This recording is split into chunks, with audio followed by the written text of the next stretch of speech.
So, ibihugu ku bana byari bisigaye byasabaga yuko hahaguruka a certain movement Uganda ivuga yuko bagomba guprosecutinga Kazini. James Kazini. Bamuhora iki? Bavuga yuko it was his initiative yo gutangiza urugamba. Ngo Ross Bugande bwagiriye Kisangani bayishyize ku mutwe wa Kazini. Kandi jyewe nka Mugabe sirekereza ko ari byo. Kuko Kazini yari afite amakuru avuga yuko kugira ngo atagize iriya mirwano n'abanyarwanda, bosi we yari yamwemereye. Noneho ubwo bosi we uravuga Perezida Museveni. Noneho Perezida Museveni kubera igitutu kiri muri militare n'ibiki no kureba umuntu yorosi yose aho bayigerekaho, bashyiraho a military tribunal yo kujya kuburanisha Kazini. Umunsi y'uko urukiko rwicara rugatangira kuburanisha, bari bategereje Museveni nk'umuntu ugomba kurutangiza. Yego. Museveni arahagera, akihagera gutya akicara gatoya asohoka nk'uwitabye telefone agenda agiye. Ntiyagaruka. So urubanza ni rwawe. Nyuma tugitegereje ko urubanza, kuko bahise barupostponinga after 2 months, twumva ngo Kazini yapfuye. Apfa mu bundi buryo ubwo ari bwo bwose simbizi. Museveni should know that Rwanda is an independent state. Fata intwaro zikomeye uzibuilding ku kiraro cya Chopa, imbere mu Rwanda n'ingabo za Uganda, inyuma mu babuze withdraw, aho bari busubire bashaka gusubira mu birindiro byabo. Make sure ko nta muntu uri burenga icyo kiraro. Ntabwo bashaka ko basubira inyuma. Oya, niyo yari gahunda y'ingabo z'u Rwanda. None se aduye mukubita imbere n'inyuma, kugira ngo nabone hari buhungire, ntihagire n'umusadu umuturuka inyuma. Ariko nabariya nibahunga nimubakubita igitutu be kubona inzira yongera kubajyana, imbunda bazubakira ku kiraro. Ntabwo kubitura umunya-Uganda. Laurent Désiré Kabila yazanywe na Uganda. Nabihamya neza ibi mbihagazeho ko Perezida Paul Kagame atarazi Désiré Kabila. Ndibuka bamuzana bwa mbere nanjye naramubonye. Atanatebeje araha atambitse amaguru iki. Bamuzana he? Muri Minisiteri y'Ingabo hano mu Rwanda. Kugira ngo bamwereke inzego hano, bamenye umuntu ugiye gukomeza gufatanya n'u Rwanda kugira ngo bavateho Mobutu.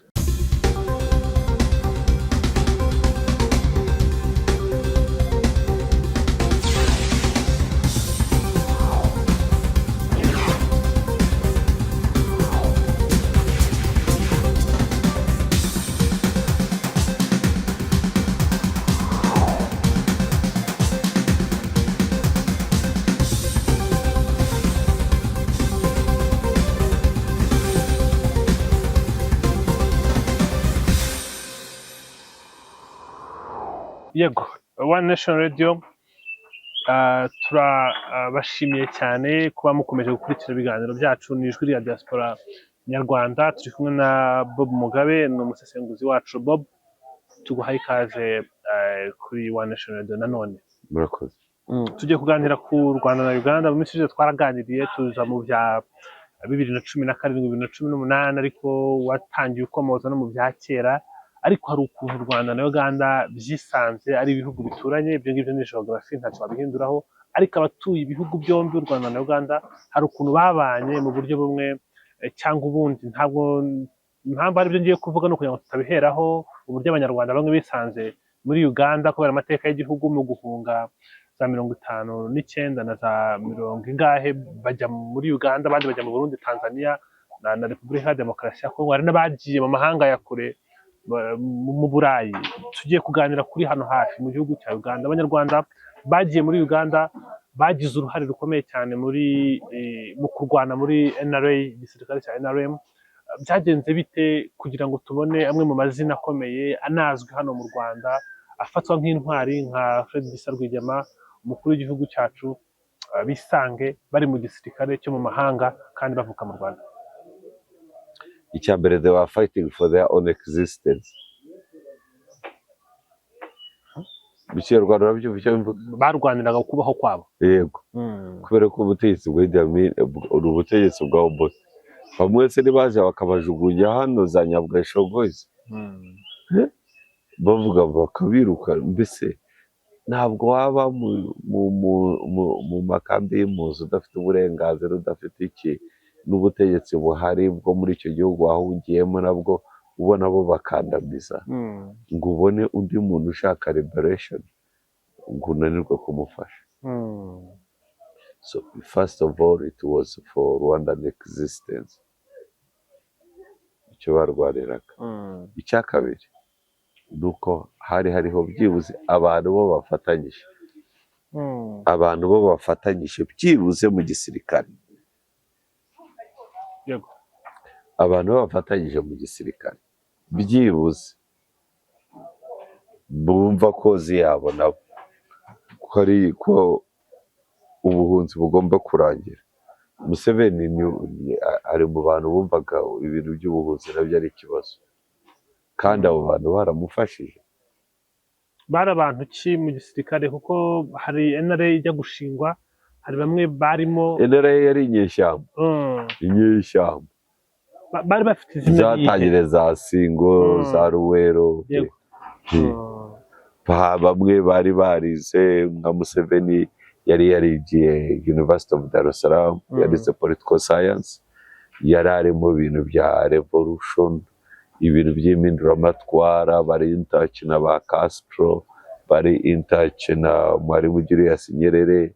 Ndibuka ibyo bihe ni nabwo habagamo inama zagombaga kubohora ibihugu bya South Africa, harimo South Rhodesia, Zimbabwe, harimo Mozambique, y'abaswahili babo bita Musumbiji, harimo na South Africa, it was under apartheid. So harimo campaign ya Organization of African Unity, yari itaraba African Union, yitwa OAU. Yari ifite military command yo kubohora ibihugu bya South Africa. Byo nari nkubwiye Mozambique, South Rhodesia ariyo Zimbabwe na South Africa. So command post yabo yari Dar es Salaam. Hariho na bityo hakaba hariho na Pan African movement yari iturutse kwa Bankuruma, kwa Menkuruma, yari iturutse muri Ghana n'aba Pan African benshi, bigatuma yuko University of Dar es Salaam ikomeza kuba nk'icyotero gikongeza impinduramatwara muri Afurika n'ubwigenge no guharanira ubwigenge. So ni muri icyo gihe Museveni yahisanze ahiga. Ndibuka Museveni yahisanze yiga political science, nibwo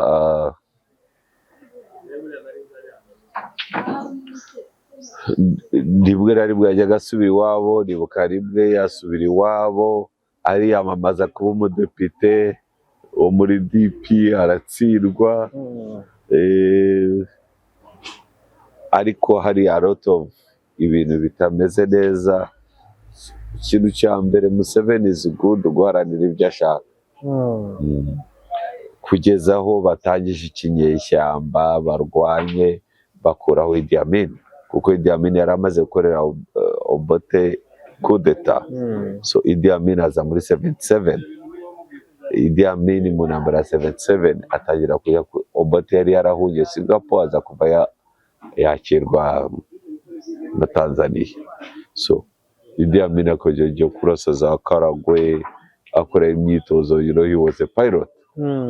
Ibici acokoza, nibwo ingabo za Tanzania bifatanyije n'ingabo zirimo ba Museveni baje barwana bakuye Amin ku butegetsi mu gihe mu itsinda ryitwaga Abakombozi.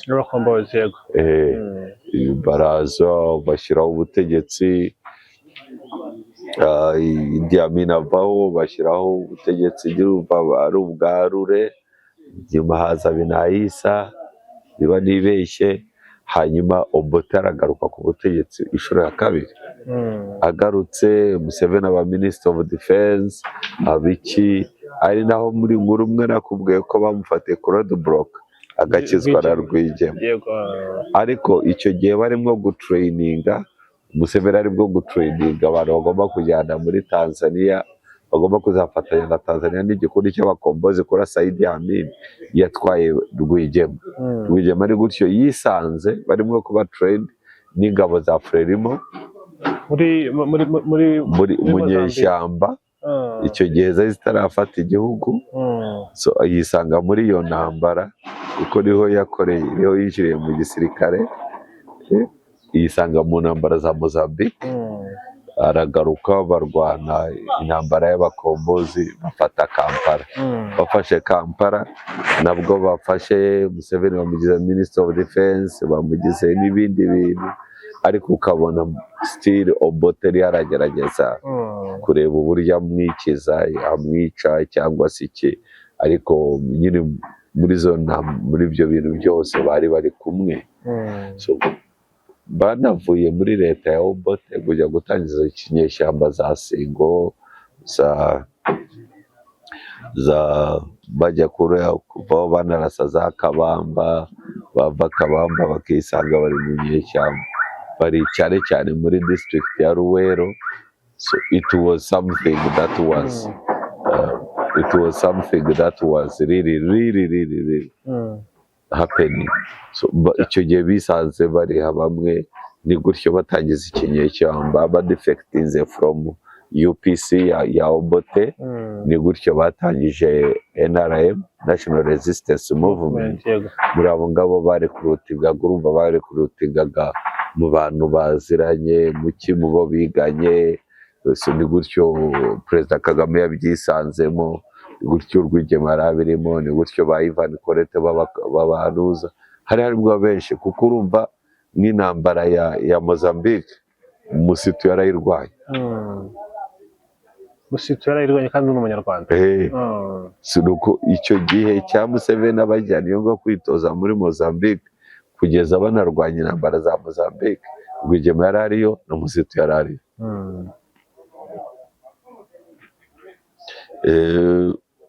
Byari byoroshye yuko abo bantu batangiza iyi ntambara bari kumwe bava mu butegetsi bwa Obote. Ariko n'igihe cyo kuramo Idi Amin, n'ubusanzwe abanyarwanda bamwe bari baragiye bacengera for survival, bagenda bacengera mu gisirikare no muri system ya Uganda. Ni gutyo Rwahama yari umusirikare mukuru, Mzee Rwahama ndamubona banditiriye n'agace hano hirya yisanze ari umusirikare mukuru, actually wayoboraga battalion yitwaga Simba, yabaga Mbarara. Ariko icyo gihe Rwahama ayobora Mbarara yari umusirikare wa Idi Amin. Umusirikare wa Idi Amin. Yes. Ariko afitanye imikoranire bimwe byari bitaraba n'imikoranire ya danje, byari abantu gusa kubaza kurwanira the existence and the influence and the better life, no kugira ubuzima bwiza. So Museveni atangiye ikinyeshyamba by'ukuri, tuvugishije ukuri, bake bamufashije. Ariko wenda impamvu ni nyinshi, abenshi bari abanyarwanda.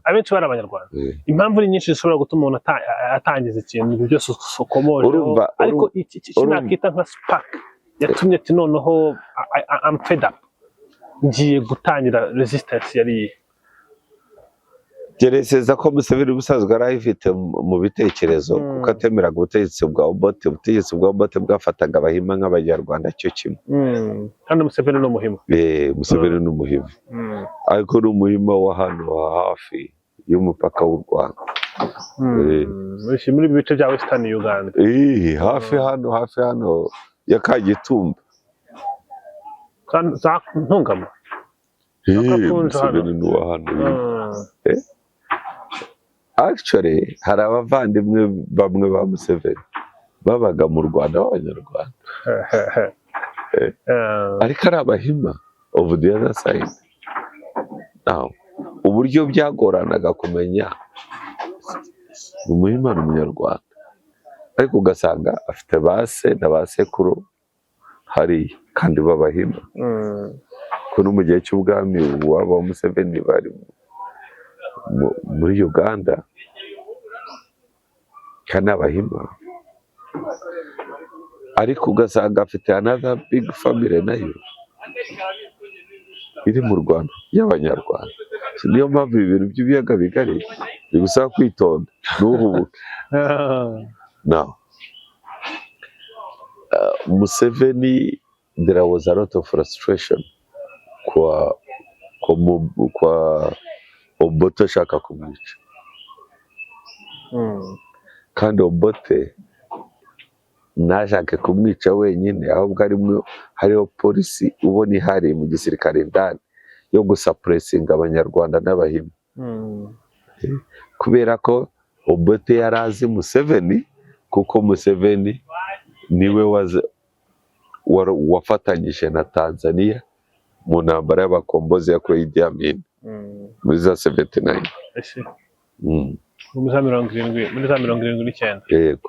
Noneho Museveni yagira gutya aradefectinga n'abasore b'abanyarwanda n'aba Rwigema ari kumwe, ba Dodo. Oya, Dodo yaje nyuma.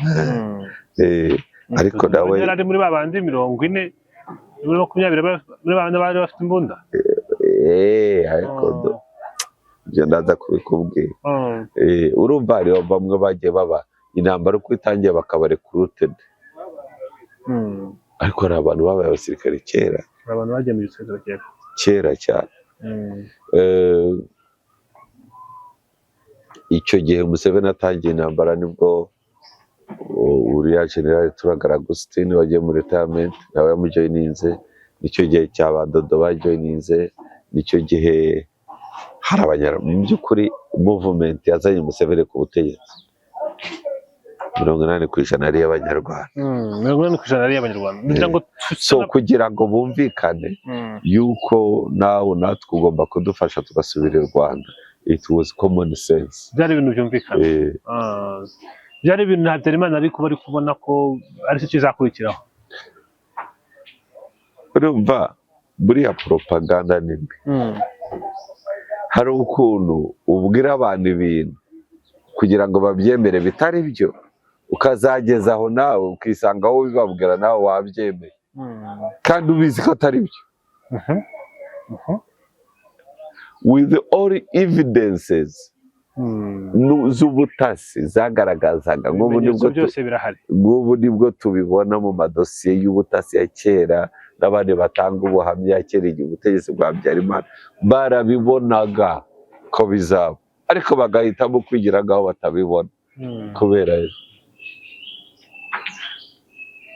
bakabyirengagiza.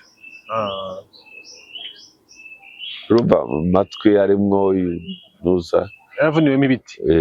Muga ibyo ubwo bufatanye kuba hejuru ya 80% y'abagejeje Museveni ku butegetsi ari abanyarwanda byabyaye yuko nyuma yuko bamugejeje ku butegetsi bamusabye ko nabo bajya kubohora igihugu cyabo, batangiza n'urugamba rwo kubohora igihugu. Ntabwo ayo mateka tuyagarukaho cyane, rurarangira n'igihugu kirabohorwa. Urwo rugamba rwaje no guhinduka nyuma ruba rwo guhagarika jenoside yakorewe Abatutsi, nayo irahagarikwa nyuma yuko leta y'ubumwe ishinzwe muri 1994 mu kwezi kwa karindwi tariki 19 umubano w'u Rwanda na Uganda wabaye uwuho. Nshatse navuga umubano wa APR yarimaze RPA, igisirikare cya FPR kimaze kubohora igihugu, ndetse n'ubutegetsi bwa Museveni n'igisirikare cyabwo. Umubano wabaye uwuhe nyuma yuko abantu bakuriye mu gisirikare igihugu kimaze kubohorwa mu Rwanda. Uganda twarabanye neza, iranadufasha mu bintu byinshi kugeza dutangiye na threat twari dufite ya Mobutu yarushyigikiye FAR n'ibice byose. No mu bitero byo gukora Mobutu twari kumwe, tubyumvikana tunakorana. Ubwo ibihugu byombi biracyari ku murongo umwe aho ngaho. ubwo tugeze muri za 90 na kangahe, muri bya bihe byo kurebana na threat yo hakurya y'umupaka. Urebye n'umukandida wasimbuye Mobutu ariwe Kabila, Laurent Désiré Kabila yazanywe na Uganda. Nabihamya neza ibi mbihagazeho ko Perezida Paul Kagame atarazi Désiré Kabila. Ndibuka bamuzana bwa mbere nanjye naramubonye atanatebeje ari aha atambitse amaguru iki. Bamuzana he? Muri Minisiteri y'Ingabo hano mu Rwanda, kugira ngo bamwereke inzego hano, bamenye umuntu ugiye gukomeza gufatanya n'u Rwanda kugira ngo bavatorowinge Mobutu, umukongomani who will take over. Kandi yari afite CV nk'umuntu wigeze kurwanya Mobutu na mbere, wakoze resistance n'abamurere n'ibiki byose. Désiré Kabila yari afite iyo CV and he commanded a certain respect. Nubwo jewe sinayumvaga kuko naje kumenya amakuru nyuma, bakatubwira ngo yabaga n'ubundi Tanzania somewhere, yari ibereye muri business ze. So baramuzanye, yazanywe n'inzego za Uganda. So mukuru wa Mobutu twari tubizi, ibihugu byombi byari bibiziranye ikigaragara. No kumvikana uzamusimbura, ibihugu byombi byari byarumvikanye.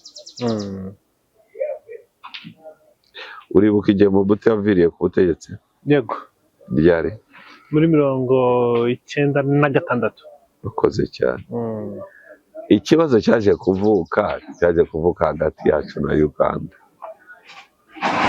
Uzima bagubaza tuno tubazo ni ukugira ngo numve ko turi ku ipaji imwe. Ibi bibazo byenda na Uganda, ibindi byose byageze neza kugeza aho Désiré Kabila byutse mu gitondo ati abanyarwanda ari mugende yirukana akabareba. Icyo gihe nari muri Congo. Actually ndumva nari Kinshasa.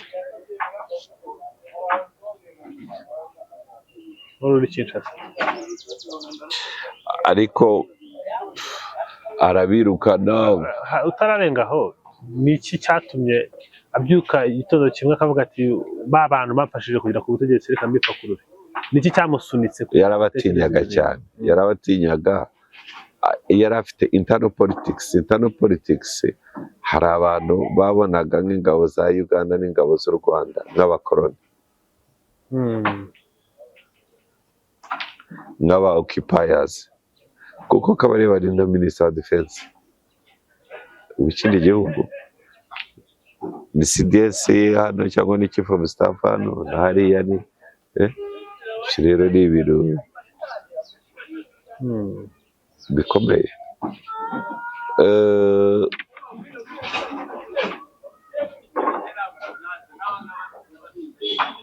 Bibaye ngombwa ko abanyarwanda birwanaho bakanyura za Angola, bagafata ikibuga cy'indege igihe cya Savimbi, bakabanza kucyaka Savimbi, hanyuma bakabona kubona indege bageze i Kigali.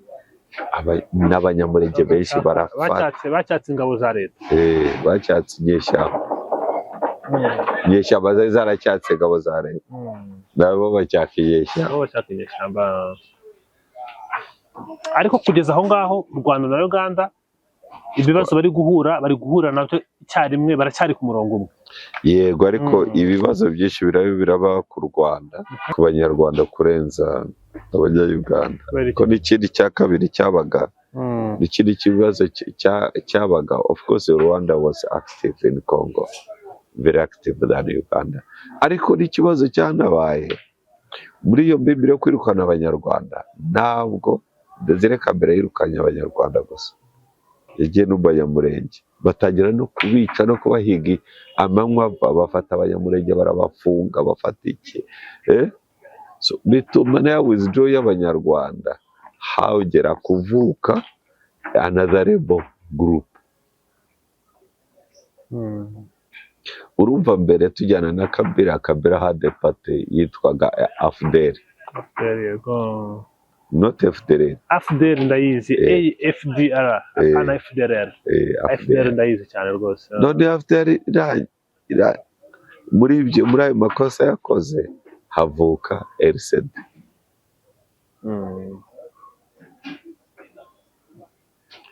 RCD ivutse bararwana ndibuka at the same time bari bagiye gufata hafi yo kugera i Kinshasa. RCD ishaka kuranversa FDR. Yego. Hasigara haza kuvukamwo ikibazo. Haza kuvukamwo ikibazo cy'uko RCD icikamwo ibice. RCD icitsemo ibice habamo igice cya RCD original na RCD isanzwe. RCD original iri ku ruhande ishyigikiwe n'u Rwanda.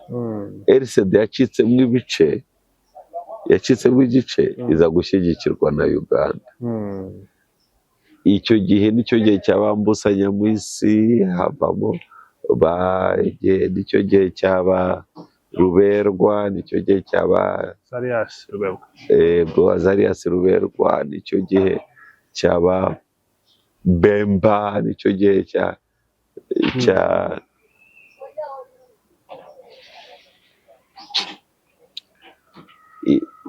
bacitsemo ibice bananirwa kumvikana. Noneho Uganda igashaka uwishyigikiye yuko aba ari we uyobora RCD. U Rwanda rushyigikira kugeza aho noneho Ikisangani ho bari barafashe Uganda ishaka kuzana umukandida wabo nk'umuntu uyobora. Ikisangani hari harafashwe nande? Ikisangani hari harafashwe na RCD isanzwe. Ya indi iri kumwe n'u Rwanda. Hanyuma Uganda ishaka ko umukandida wayo ari ujya kuri Ikisangani kandi nabo bari bafite ingabo. Ni gutyo barumvikana bashaka no kurwana, ariko habaho inama yumvikanisha delegasiyo y'u Rwanda na delegasiyo ya Uganda, bumvikana ko bagomba kugabana umujyi wa Kisangani. Noneho muri izo mbimbiri zo kugabana umujyi wa Kisangani niho havutse ibibazo. Ndibuka mu kintu gikomeye cyane cyabaye nuko bari bumvikanye yuko ingabo z'u Rwanda zipuringa 20 kilometers from Kisangani, bagasubira ibirometero 20. Yego. Bavuye mu mujyi wa Kisangani. Yego. Ariko n'ingabo za Uganda nazo zigapuringa zigasigara igice kimwe cya Kisangani, ariko ingabo z'u Rwanda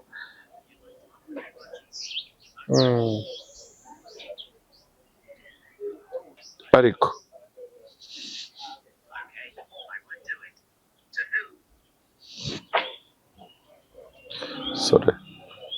mbabare. Ariko ingabo z'u Rwanda zisigarana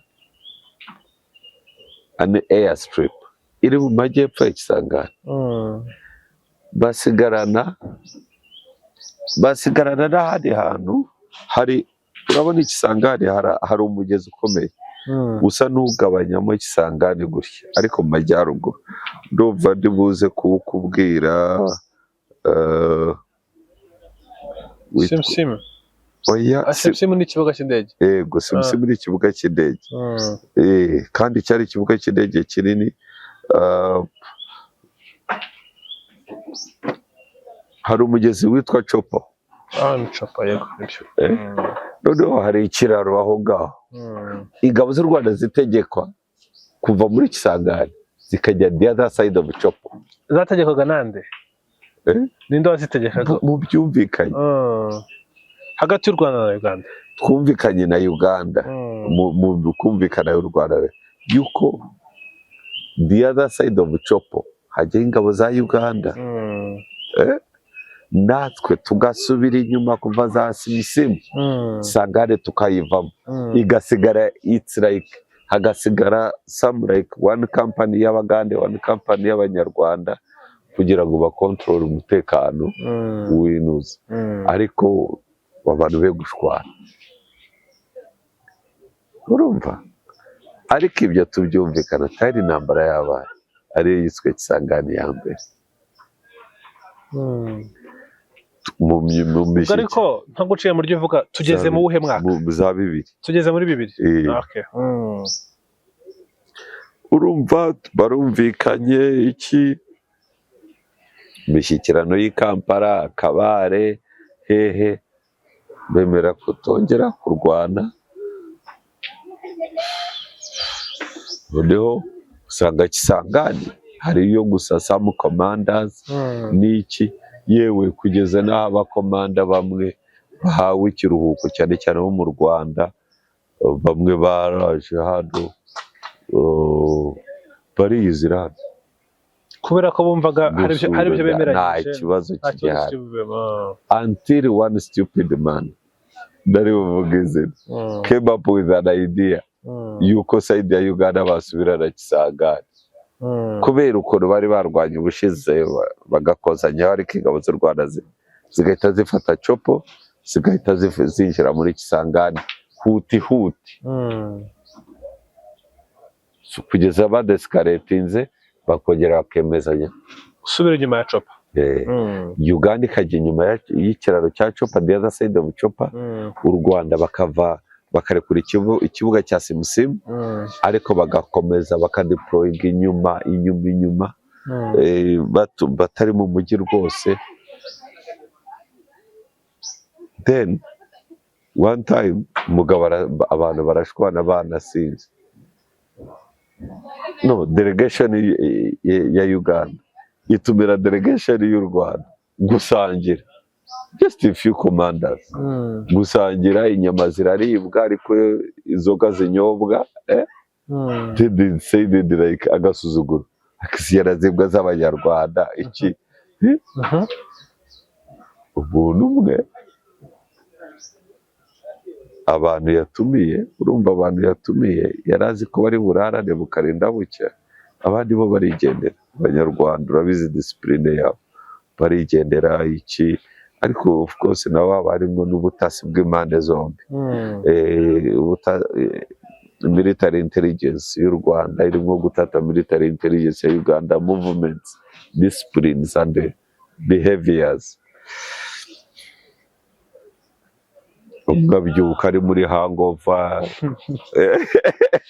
umuhimba abikoza mwene wabo, actually Kazini niwe watangije Kisangani ya kabiri, nayo yabaye mbi cyane, ariko nayo ruyoboye n'ubundi ingabo za Uganda ziri aho ngaho, ariko utari wishimiye uko byagenze mbere, kuko mbere bari babarashe barangije Kazini baramugota, ingabo z'u Rwanda ziramugota bashaka kumufata, kugeza aho bamuhereza baramuga okay, baratelefona na iki kugeza aho Kazini bamuga okay, basi mudufashe muhereze Kazini inzira, muhereze inzira aragenda, ariko bari bamufashe. Yego, noneho akaba hari umukomanda uyoboye the overall commander w'Ikisangani, I mean wari uyoboye operation ya Kisangani w'Umunyarwanda, yaraje mu kiruhuko kwirebera umugore n'abana, agiye kumva yumva baramuhamagaye, aza yiruka.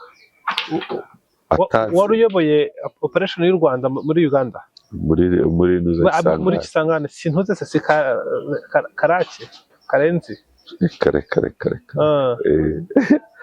no muri ukuri yarariyo, n'abantu benshi ndabazi bari ndibuka bamuhamagara muri Eta Majoro atazi n'icyabaye, arambwira rero usubiyeyo Kongo turagushakira indege, usubiye iwawe, ingabo zawe zatewe, ati turatera, atewe nandese n'Abagande baturutse se, baramubwira uko byagenze. ubwo pozisiyo z'u Rwanda ahantu zari ziri naho za Uganda zari ziri, igitero cyabaye gute? Baturutse iruhande bararasa, ni bombe byagenze gute? Ingabo za Uganda zavuye ku kiraro cya Copa zinjira muri Kisangani, bakubita kampani ihari. Kampani igerageza kwirwanaho kumara at least 2 hours itarabona umusada. Abari kure nko milimetero 40 baraza baje gufasha iyo kampani kugira ngo yihagarareho.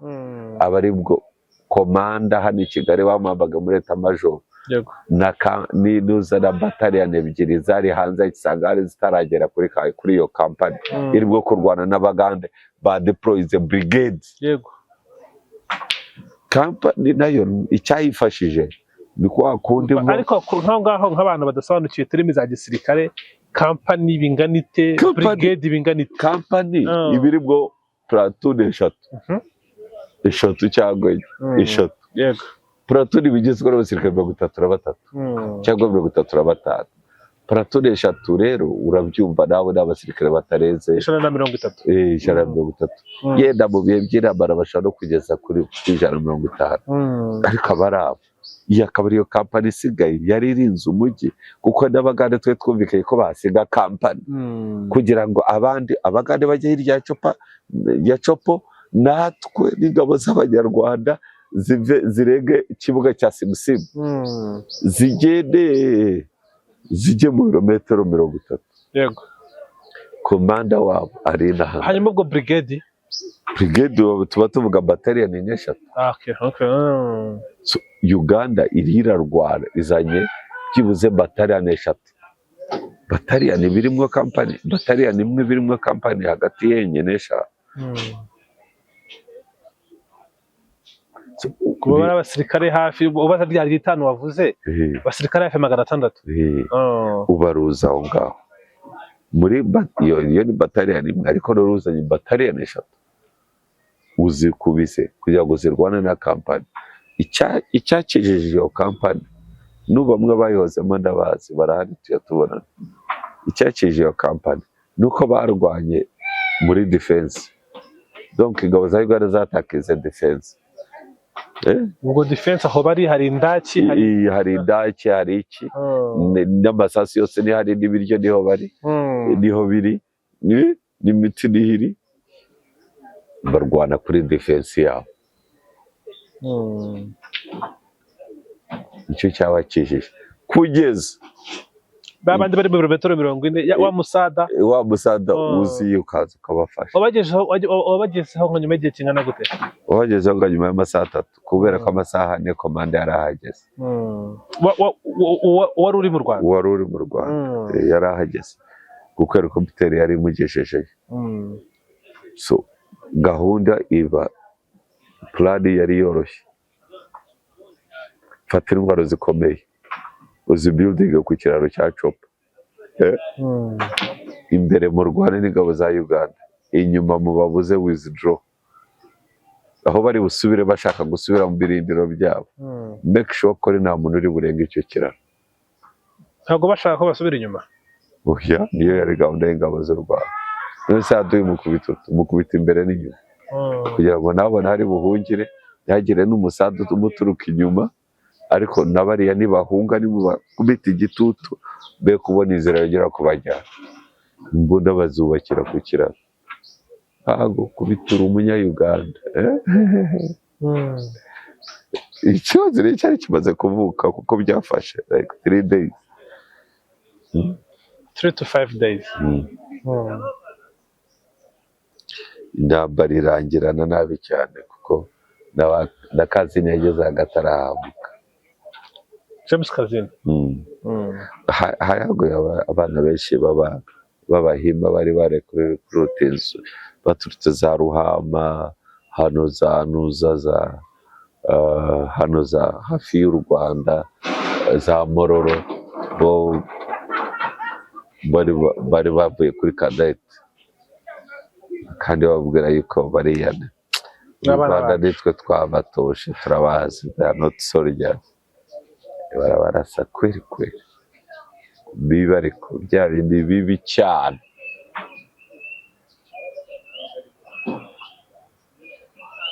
urumva za mbona zikomeye ziri ku kiraro cya Copo. Uno wahungaga yigogamo. Imbere ni ahantu ho gukomeza daki, nimufite supply, nimufite ibiryo na withdraw strategy. Buriya mu gisirikare hakora ibintu bibiri bikomeye: attack strategy and withdraw strategy. So, attack strategy sangane bariho barayibakuramo. Withdraw strategy uwo murwana nawe yabahereye inyuma, nta muntu urenga ikiraro. Bisigaye urabyumva hari Imana. Bigutyo niko nguko byagenze. Hanyuma kurangira byarangiye gute kugeza ubwo imishyikirano n'abandi kumvikana n'ibiki? Ninde wazanye ijambo imishyikirano? Hari umuhuza cyangwa ubu bwa baravuze bati twebwe dushyikirane? Ntabwo byakomeye. Ibintu byari bibi cyane, byari bibi cyane. Hajemwo navuga umuhuza, ariko umuhuza ubuzima ubu anadvisor, kuko intambara yari yarangiye.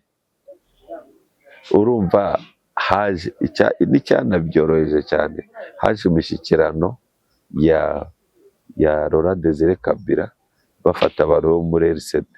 Ni gutyo babizima Karaha, ni gutyo bariya ba Azarias Ruberwa bisanze basubiye Kinshasa kujya gukorana na leta. Intambara ya RCD ni gutyo yarangiye. Ariko at the same time twe dufite undi munyamurenge wari wararesistinze RCD, uriya nuso w'umujenerali, ubu yabaye generali. Sekedi yamugize generali, amuhereza no gukorera ibigo bya gisirikare. Umunyamurenge twarwanye nawe cyane. Hanyuma mu gusoza, nyuma y'iyo ntambara, umubano w'u Rwanda na Uganda hakurikiyeho iki? Ese n'iryari wongeye kugaruka mu murongo muzima, ibihugu bikomeye byongera gusubira guhahirana? Urumva intambara ya Congo, resistance ya Congo irahagaze. Congo leta yemeye gushyikirana na RCD. Iyo ni ukuvuga conflict yariya no kwica abanyamurenge n'ibindi birahagaze. So ibihugu kubana byari bisigaye byasabaga yuko hahaguruka a certain movement Uganda ivuga yuko bagomba guprosecutinga Kazini. James Kazini. Bamuhora iki? Bavuga yuko it was his initiative yo gutangiza urugamba. Ngo Ross Bugande bwagiriye Kisangani bayishyize ku mutwe wa Kazini. Kandi jyewe nka Mugabe sirekereza ko ari byo, kuko Kazini yari afite amakuru avuga yuko kugira ngo atagize iriya mirwano n'abanyarwanda, boss we yari yamwemereye. Ubwo boss we uravuga Perezida Museveni. Noneho Perezida Museveni kubera igitutu kiri muri military n'ibiki no kureba umuntu yorosi yose aho bayigerekaho, bashyiraho a military tribunal yo kujya kuburanisha Kazini. Umunsi y'uko urukiko rwicara rugatangira kuburanisha, bari bategereje Museveni nk'umuntu ugomba kurutangiza. Yego. Museveni arahagera, akihagera gutya akicara gatoya asohoka nk'uwitabye telefone agenda agiye. Ntiyagaruka. So urubanza ni rwawe. Nyuma tugitegereje ko urubanza, kuko bahise barupostponinga, after 2 months twumva ngo Kazini yapfuye. Apfa mu bundi buryo ubwo ari bwo bwose simbizi. Abapfu ubwo gite ibisigaye bizaba mu mateka y'ibitabo. Ariko ibihugu bisigara bikorana. Ariko icyo kintu cyaratangiye cyo kumva ko Museveni should know that Rwanda is an independent state. Museveni agomba kumenya ko u Rwanda ari igihugu cyigenga. Kandi kihagazeho. Kandi atari ukuvuga ngo these are my boys, ngo ndashaka ko muzana Desire Kabila niwe ubaye president. Okay, iyi resistance noneho ni nanjye wongera kuzana umukandida. kuvugwa ngo bwo hakurikiyeho politiki yo kubahana twubahana ni nayo mishyikirano yongeye kugaruka ejo bundi inzego zose z'ubutasi inzego zose za politike inzego zose z'abaturage twubahana kugeza ibibazo byongeye kugaruka ibyo ntabwo tubitindaho twarabisobanuye mu kiganiro giheruka Mugabe Bob reka ngushimire cyane ni ukuri udukuriyeho rido ku mateka menshi abantu batari basobanukiwe ibyabereye Kisangani. Urakoze cyane.